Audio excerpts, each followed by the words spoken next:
প্রতিটি মা-বাবা চান তার সন্তান মানুষের মতো মানুষ হোক। কিন্তু আমরা কি কখনো ভেবে দেখেছি আমাদেরই কিছু ছোট ভুল বা আচরণ আমাদের প্রিয় সন্তানকে আমাদের কাছ থেকে দূরে ঠেলে দিচ্ছে, এমনকি তাকে ভুল পথে পরিচালিত করছে?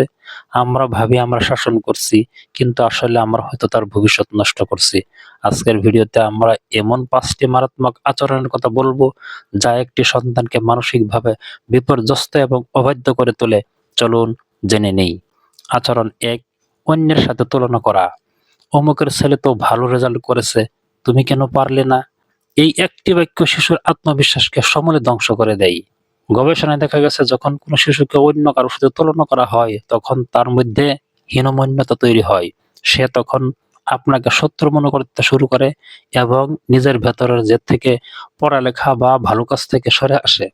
মনে রাখবেন, প্রতিটি ফুল যেমন আলাদা, প্রতিটি শিশু তেমনি অনন্য। আচরণ ২, অতিরিক্ত শাসন ও কথা বলতে না দেওয়া।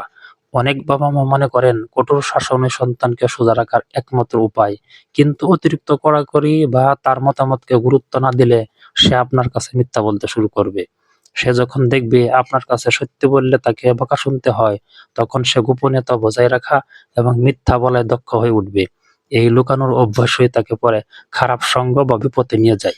আচরণ ৩, সন্তানের সামনে নিজেদের কলহ। বাবা-মায়ের মধ্যকার তিক্ত সম্পর্ক বা ঝগড়া শিশুর মনে গভীর ক্ষতের সৃষ্টি করে। যে বাড়িতে সবসময় চেঁচামেচি বা অশান্তি থাকে, সেই বাড়ির শিশু মানসিকভাবে নিরাপত্তাহীনতায় ভোগে। সে ঘরের বাইরে সুখ খুঁজতে শুরু করে এবং অনেক সময় ভুল মানুষের ফাঁদে পা দেয়। সন্তানের সামনে নিজেদের তিক্ততা না দেখিয়ে তাকে একটি শান্ত পরিবেশ দেওয়া আপনার প্রথম দায়িত্ব। আচরণ ৪, সব আবদার সাথে সাথে পূরণ করা। সন্তান যা চাইছে তাই এনে দেওয়া তাকে নষ্ট করার অন্যতম কারণ।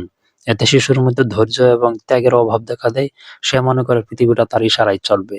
যখন বাস্তব জীবনে সে কোনো কিছু পায় না, তখন সে মানসিকভাবে ভেঙে পড়ে বা সেই জিনিসটি পাওয়ার জন্য যেকোনো অনৈতিক কাজ করতে দ্বিধা করে না। আচরণ ৫, সময়ের বদলে টাকা বা উপহার দেওয়া। বর্তমান ব্যস্ত জীবনে আমরা অনেক সময় সন্তানকেও সময় দিতে পারি না, বদলে তাকে দামি গ্যাজেট বা টাকা দিয়ে শান্ত রাখতে চাই। আপনার সময় বা সান্নিধ্যের অভাব কোনো দামি মোবাইল পূরণ করতে পারবে না। এতে সে একাকিত্বে ভোগে এবং ইন্টারনেটের অন্ধকার জগতে জড়িয়ে পড়ার ঝুঁকি বেড়ে যায়। সন্তানের জন্য সবচেয়ে বড় বিনিয়োগ হলো আপনার দেওয়া কোয়ালিটি টাইম। সন্তানকে শাসনের চেয়ে বেশি ভালোবাসুন এবং তাকে বোঝার চেষ্টা করুন। বন্ধু হয়ে তার পাশে দাঁড়ান। আজ যদি আপনি আপনার আচরণ পরিবর্তন করেন, তবে কাল আপনার সন্তান আপনাকে নিয়ে গর্ব করবে। এই ৫টি আচরণের মধ্যে কোনটি আপনার মনে হয় সবচেয়ে ক্ষতিকর? কমেন্টে জানান। ভিডিওটি ভালো লাগলে শেয়ার করুন, যেন অন্য বাবা-মাও সচেতন হতে পারেন। সাবস্ক্রাইব করে আমাদের সাথেই থাকুন। ধন্যবাদ।